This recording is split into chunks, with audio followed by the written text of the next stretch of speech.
Hi everybody. So again, sorry I've been away. It's just things have been hectic. And I'm also now heading the lifestyle and content division at the Della Leaders Club. So that also keeps me a little busy. But I am trying to discipline myself so that I do keep these excerpts going, because a lot of my friends have said that we really enjoy listening. They're very engaging stories on your celebrities. So today's chapter, we are going to visit Mr. SRK, the magical brand, the powerhouse of energy and talent. And see the headline that we've got for him, the fireball of energy. So I remember interviewing Subhash Ghai once at the launch of his daughter's Whistling Woods University School. And we were sitting in a coffee shop. And he said, you know, people just all say we want to be the next Shah Rukh Khan, but they have not seen what a fireball of energy that man is. And you know, sometimes they have to do their shots, then they have to do retakes, then they have to do dance rehearsals at night, then they have to do fittings, then they have to do their dubbings. So if you don't have that kind of engagement with cinema, you will never ever reach where a Shah Rukh Khan is. And rumor has it that this man stays up to read. So after finishing, then he opened his own special effects company. That used to keep him engaged till 2 a.m. or 3 a.m. Still, he would block himself 4 hours a day in the bathroom to catch up on his knowledge and his reading. So he was never a goldfish film personality. He always wanted to be a part of the real world.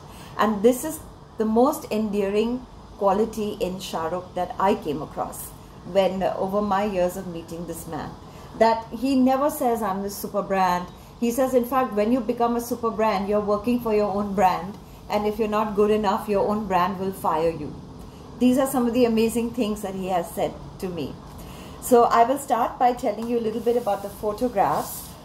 This image was purely a manifestation. I can't think of any other way to describe it. This was in 1997 when Elle magazine was about a year or 3 years old. I joined them in 97. And we were about a year old, and we launched our first event property, which was a super glamorous Elle-style awards property. And the idea was to, because it was a fashion brand, to give people awards for their unique style statements.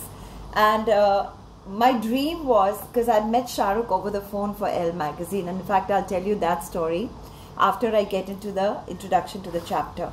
But because I had interacted with him over the phone, it was my little fantasy that when there is a lovely moment at the awards night, I would love to be snapped up with him, because I had started to really respect that man.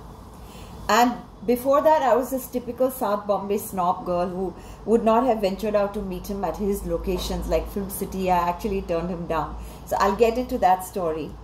So the chapter begins, one couldn't be working in the media and not meet the King Khan. One couldn't meet King Khan and not come away feeling the opposite of what he declares. I am just an ordinary being in extraordinary circumstances.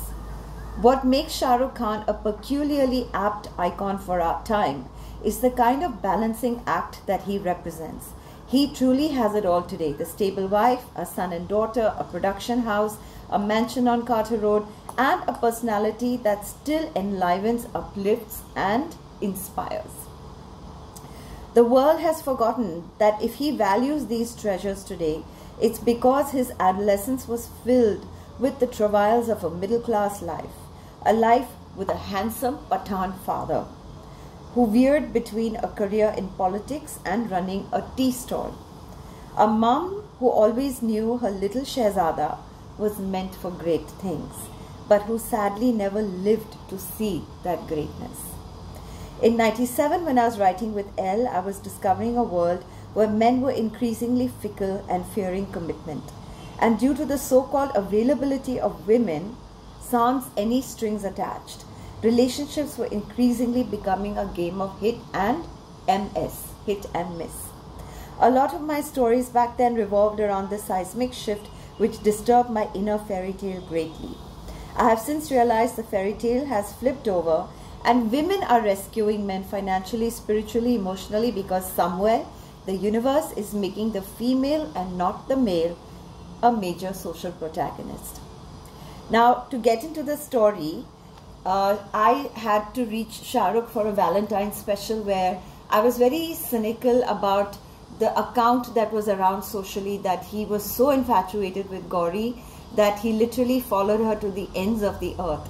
And her family, being a Hindu family, staunch Hindu family, said, what are you planning to do with this Muslim boy from a very middle class background who wants to be an actor? I mean, her parents were rightfully like unsure of what kind of future that would lead to.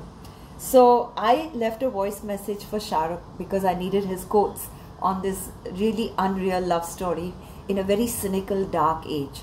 And I must have sounded really interesting because we were a bi-monthly and nobody had cell phones, only the movie stars and the very rich. And somewhere my voice must have sounded enticing, or maybe my accent or whatever it was. But we were bi-monthly, we could afford to wait. So once we were out to lunch at Gallup's, I had forgotten about leaving this message. I came back to the office and the lady who routed all the calls, the operator, the phone operator, she was jumping and touching the ceiling. And I was like, what's wrong with you? She said, Shah Rukh Khan called for you while you were at lunch. And I didn't believe her for a second. I said, then I remember, oh my God, yes, I did leave him a message. And I said, so have you got his number? She said, no, because I want to hear his voice again, I've asked him to call you back in an hour. So he's going to call back. And true enough, he actually called back. And it was like couple of electric shocks for me post-lunch. And we ended up talking and he said, why are you so skeptical? So I just said, because I'm not seeing that kind of romance and love around me, you know. And he said, listen, you can come to Goregaon, I'm shooting at Film City. And let's do a chat because what you're asking me is very personal. I don't feel like doing this on the phone.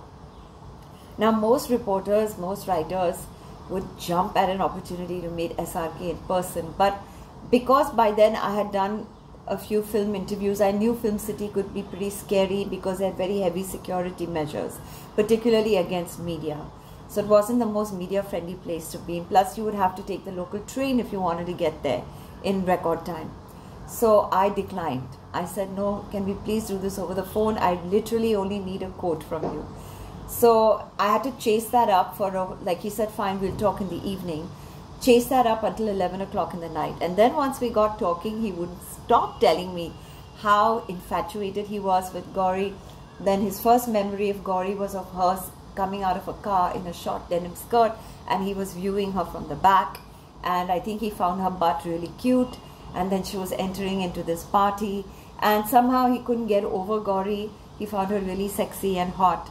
And eventually he started becoming her buddy. Then he started getting possessive. And he said, then I took this Dennis the Menace kind of position where I didn't want to reveal my true feelings. I didn't want to show her that, you know, I'm this vulnerable to her. And I pretended I didn't care. But deep down inside, there was something about Gauri that was very, very important to me. There was a sense of attachment. So eventually he did, of course, marry her. And then after that, we got the story, we got the quotes. I was very moved by how friendly he was on the phone. And then after that, we had the L Style Awards. And I had told Farooq Jassawala, who is the PAP photographer, that if you see me within inches of SRK, please snap us up. So it so happened I was on my way to the powder room at the Regal Room, wearing Savio John.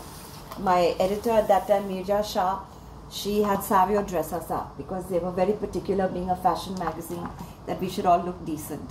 And so yeah, so Savio saw me within inches of SRK and he requested this portrait, and God bless him, he actually took a lovely portrait of us together. So I've been lucky with SRK, I feel.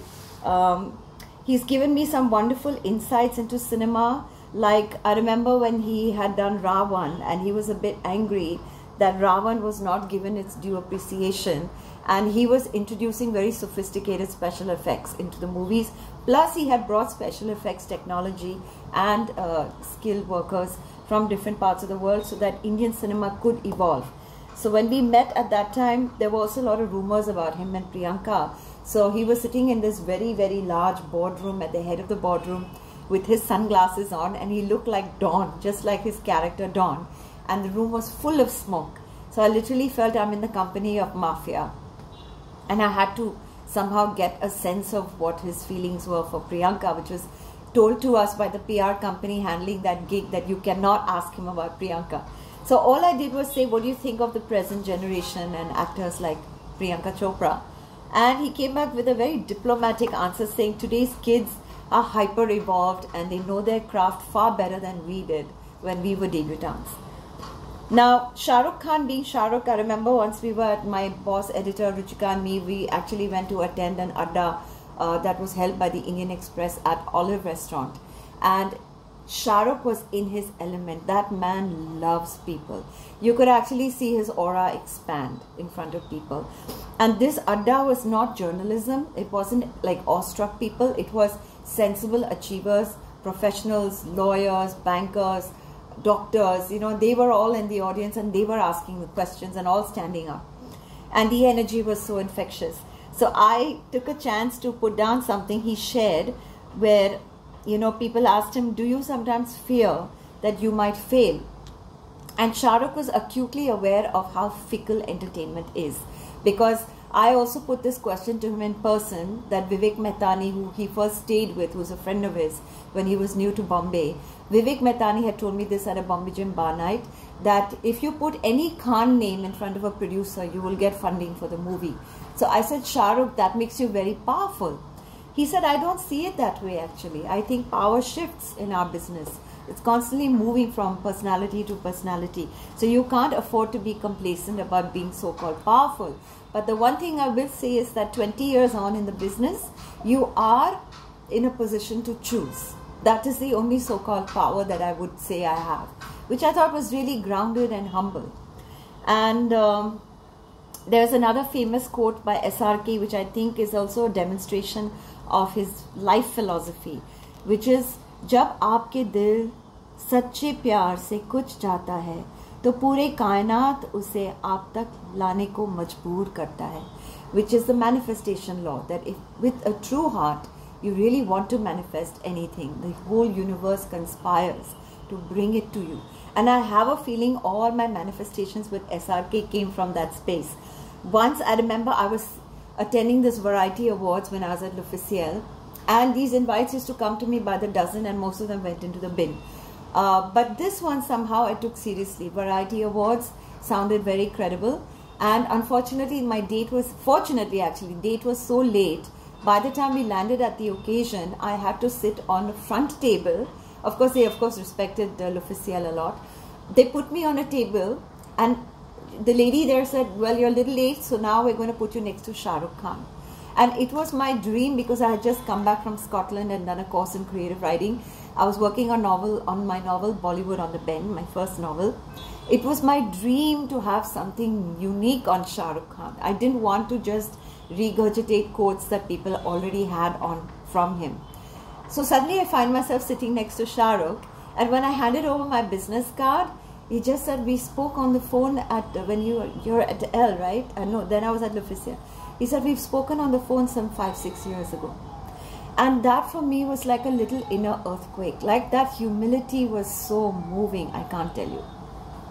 So then I said, I'm working on this novel. I need to observe you. I don't want quotes now. There's too much out there of things you have said. But I want to observe you. So he said, fine, Sushma's my PA. She will keep you posted. You just say the magic words. Say you met Shah Rukh Khan on XYZ night. She will trust you. I said, Sushma has worked with us in Maza Media. She was handling our editorial coordination over there, so she knows me. So I went to that particular shoot. It was for a car, a Christmassy kind of a shoot, where he was doing this ad with Preeti Zinta. And he was recovering from a slip disc. And this was at E. Moses Road, where actually if Shah Rukh first, when he spoke to me on the phone, when he said, come to Goregaon, at that time I had said, if you were at E. Moses Road famous, I would have come to meet you. So destiny manifested him at famous studio E. Moses Road. And I saw Preeti Zinta jumping on his back to give interesting romantic pictures. And that guy must have been in agony, but he kept that pain out of his aura, he kept it out of his face. And this is what makes film artists so admirable. And finally the stylist, who was his dear friend, she kept saying, listen, please, we need to get Shah Rukh out of this pose because it's going to kill his back. You know, she was genuinely concerned. So finally Preeti jumped off the back. But I got that moment. I got what I wanted for my novel. So, yeah. So Shah Rukh Khan, I guess he always says, look, I'm not a role model. I am always smoking. I'm drinking black coffee and I'm not sleeping much. So I don't want the new generation to think of me as some kind of a role model. And this was a lovely moment. We met again at Mehboob Studios for Tag Heuer. Tag Heuer had asked Shah Rukh to meet with the media, discuss his new watch, but also to do other interview, cover other ground. And this was him signing my book, I think. No, he signed a piece of paper for me to use in the book. And this was what he wrote. And that has also his lovely, even handwriting, which shows a very simple, clear human being. Congratulations on 20 years, and here's wishing you an even better next 20 years. Lots of luck, happiness, Shah Rukh Khan. So this is how it is. I found Shah Rukh. So this was how I concluded my story, the recent one I did in Hello. For superheroes, there is always a soul price to pay. But that is the beauty of being around Shah Rukh Khan. There is a resonance about him, a humanism that shines far more richly than all the boy toys around him. He'll do anything, yes, if the price is right, but he is also somebody who pays the price for his prizes. Just ask Gauri. So that is my excerpt on Shah Rukh Khan from my book, Encounters with the Rich and Famous. Check it out on Amazon. It'll be delivered to your doorstep. Ciao. Bye.